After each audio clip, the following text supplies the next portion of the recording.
तो welcome students, आप सभी के अपने चैनल यस की एम स्टडी व फिर स्वागत। बहुत ही इंपॉर्टेंट वीडियो आपके लिए होगी। अगर आप कक्षा 12 की तैयारी कर रहे हैं तो यह वीडियो आपके लिए बहुत ही इंपॉर्टेंट होगी मेरे प्यारे बच्चों। अगर आप एग्जाम में 70 में 70 नंबर पाना चाहते हैं तो इन क्वेश्चंस को अच्छी तरीके से पढ़िएगा और अपने नोट बुक में अपनी कॉपी में अच्छी तरीके से इसको लिखते चलिए, क्योंकि ऐसे प्रश्न आपको सिर्फ यही मिलने वाले हैं और बहुत ही इंपॉर्टेंट प्रश्न है आपके लिए जो आपके एग्जाम में बहुत ज़्यादा पूछे जा रहे हैं। तो मेरे प्यारे बच्चों, अब क्या करना है, ज़्यादा से ज़्यादा चैनल को शेयर करना है, लाइक कमेंट सब्सक्राइब करना है और साथ साथ बेल आइकन को भी दबा लेना है ताकि जो भी वीडियो की नोटिफिकेशन हो आपके स्क्रीन पर तुरंत ही पहुंच जाए। तो मेरे प्यारे स्टूडेंट्स, मेरे प्यारे दोस्तों, अगर आपको 95% पाना है, ठीक है, इसकी पीडीएफ भी आपको हम प्रोवाइड कर देंगे। पीडीएफ प्रोवाइड कर देंगे जिससे कि आपको 95% अंक श्योर हो जाए। इसको आप पीडीएफ जब पा जाएंगे तो पीडीएफ को अच्छी तरीके से आपको एक नोट बुक में अपनी कॉपी बना लेनी है, जहां पर सारे प्रश्नों को एक तरीके से लिख लेना है, ठीक है। अब चलिए कक्षा 12 सब्जेक्ट केमिस्ट्री की बात करेंगे। 10 मोस्ट इंपोर्टेंट क्वेश्चंस की बात करेंगे जो एग्जाम में आपके बार बार लगातार रिपीट हो रहे हैं, उन प्रश्नों की बात कर रहे हैं मेरे प्यारे बच्चों, मेरे प्यारे स्टूडेंट, ठीक है। चलिए हम आपको समझाते हैं और आपको बताने का प्रयास करेंगे, साथ ही साथ आपको हम बीच बीच में बता देते रहेंगे कौन सा प्रश्न इंपॉर्टेंट है कौन सा इंपॉर्टेंट नहीं है। तो आपके लिए देखिए प्रश्न बहुत ही इंपॉर्टेंट है, वेरी वेरी मोस्ट इंपॉर्टेंट प्रश्न है आपके लिए। चलिए इस प्रश्न को हम आपको बताते हैं और आपको समझाने का प्रयास करते हैं। देखिए इस प्रश्न में कहा क्या रहा है कि फार्मेलिन क्या है। जो फार्मेलिन होता है, फार्मेलिन क्या है, इसके उपयोग लिखिए। वेरी वेरी मोस्ट इंपॉर्टेंट प्रश्न है आपके लिए। फार्मेलिन क्या है, इसके उपयोग लिखिए। तो फार्मेलिन फार्मेल्डिहाइड का जलीय विलयन होता है। फार्मेलिन क्या होता है, फार्मेल्डिहाइड का जलीय विलयन होता है जिसमें फार्मेल्डिहाइड की अधिकतम सांद्रता 40% तक होती है। कितने, 40% तक होती है। तो आपको समझ में आना चाहिए कि फार्मेलिन फार्मेल्डिहाइड का जलीय विलयन होता है जिसमें क्या होता है कि फार्मेल्डिहाइड की अधिकतम सांद्रता 40% तक होती है। यह विलयन मृत जीवों के परिरक्षण में प्रयुक्त होता है, यानी मृत जीवों जो परीक्षण होता है उसमें इसका उपयोग होता है, प्रयुक्त होता है, ठीक है। तो इस तरीके से आपको समझ में आ रहा है कि नहीं समझ में आ रहा है। जो फार्मेलिन होता है इसके उपयोग क्या होता है, इसका उपयोग होता है यहाँ विलयन मृत जीवों के परीक्षण में प्रयुक्त होता है।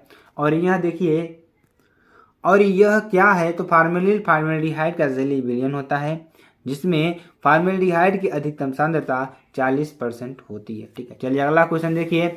समझाइए कि प्रोपेनॉल का क्वथनांक हाइड्रोकार्बन ब्यूटेन से अधिक क्यों होता है। चलिए अगला क्वेश्चन देखेंगे। अगला क्वेश्चन देखिए, समझाइए कि प्रोपेनॉल का क्वथनांक, समझाना हमें क्या है कि प्रोपेनॉल का क्वथनांक हाइड्रोकार्बन ब्यूटेन से अधिक क्यों होता है। जो प्रोपेनॉल का क्वथनांक होता है वो हाइड्रोकार्बन ब्यूटेन से अधिक क्यों होता है। तो यहाँ पर आपको समझना होगा अच्छी तरीके से। तो प्रोपेनॉल तथा ब्यूटेन, जो प्रोपेनॉल होता है तथा ब्यूटेन होता है, लगभग समान अणु द्रव्यमान के होते हैं। क्या होते हैं ये, लगभग क्या होते हैं, समान द्रव्यमान अणु के होते हैं। लेकिन प्रोपेनॉल का जो क्वथनांक होता है वह उच्च होता है क्योंकि इसके अणुओं के मध्य अंतरा आणविक हाइड्रोजन आबंधन पाए जाते हैं। क्या पाया जाता है, अंतरा आणविक हाइड्रोजन आबंधन पाया जाता है। ब्यूटेन में ध्रुवीय OH समूह की उपस्थिति के कारण H आबंधन नहीं पाए जाते हैं। परस्पर दुर्बल वांडरवाल बल आकर्षण बलों द्वारा जुड़े रहते हैं। ये आपको समझ में आ रहा है। चलिए यहाँ पर आप देखेंगे तो इसकी कुछ संरचना इस तरीके से दिखेगी। यहाँ पर आपको एक हाइड्रोजन और एक ऑक्सीजन किससे जुड़ा हुआ है, CH3H7। तो ये आपको ये देखना होगा प्रोपेनॉल है। ये क्या है, प्रोपेनॉल है। देखिए 3 कार्बन के लिए क्या होता है, प्रोपेन होता है। अभी आपको एक वीडियो बताएंगे जिसमें हम हाइड्रोकार्बन के जो नामक्लेचर पद्धति है उसको हम बताने का प्रयास करेंगे, तभी आपको समझ में आएगा, ठीक है। तो ये कुछ इसका स्ट्रक्चर है, इसको आप लोग पढ़ लीजिए। चलिए आगे हम आपको बताते हैं अगले क्वेश्चन को जो आपके लिए बहुत ही इंपॉर्टेंट है। तो अगला क्वेश्चन भी बहुत ही important, very very most important प्रश्न है मेरे प्यारे बच्चों। यहाँ पर आप देखेंगे मोलर चालकता तथा तुल्यांक चालकता में क्या संबंध है? मोलर चालकता और तुल्यांक चालकता में क्या संबंध होता है? आखिरकार क्या संबंध होता है, चलिए बताते हैं आपको। मोलर चालकता तथा तुल्यांक चालकता में निम्नलिखित संबंध होता है। डेल्टा एम क्या है हमारा? मोलर चालकता है, इसका इंटू अणु भार बटे तुल्यांक भार इंटू तुल्यांक चालकता डेल्टा ई इक्विवेलेंट। ठीक है, तो ये आपको अच्छी तरीके से फार्मूले को लिख लेना है। चलिए अगले प्रश्न की बात करते हैं। अगला प्रश्न क्या है? विद्युत अपघटन की क्रियाविधि। जो विद्युत अपघटन की क्रियाविधि है उपयुक्त उदाहरण द्वारा समझाइए। उपयुक्त उदाहरण सहित समझाइए। तो क्या हो जाएगा? किसी विद्युत अपघट्य का विद्युत धारा द्वारा किसी विद्युत अपघट्य का विद्युत धारा द्वारा अपघटन विद्युत अपघटन कहलाता है। क्या कहलाता है? किसी विद्युत अपघट्य का, हमने आपको विद्युत अपघट्य बताया है, वह क्या होता है?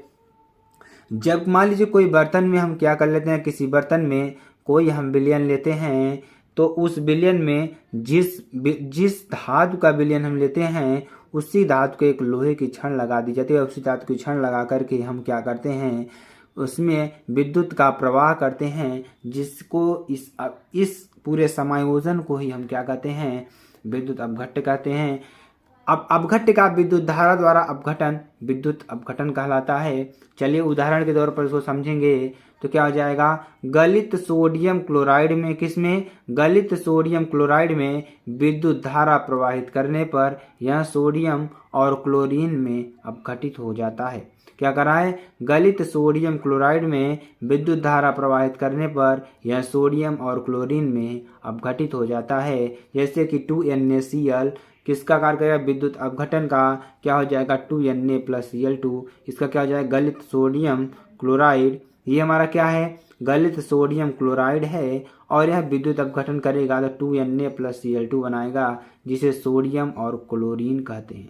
आई होप आपको अच्छी तरीके से समझ में आ रहा होगा मेरे प्यारे बच्चों। चलिए अगले क्वेश्चन को बताते हैं मेरे प्यारे दोस्तों, आपको अच्छी तरीके से समझाने का प्रयास करते हैं। यहाँ पर देखिए, चलिए तो कॉपर सल्फेट के विलयनों में, किसमें? कॉपर सल्फेट के विलयनों में लोहे की कील डालने पर क्या होगा? जो कॉपर सल्फेट का विलयन है, अगर हम उसमें लोहे की कील डाल देते हैं तो उस पर क्या प्रभाव पड़ेगा?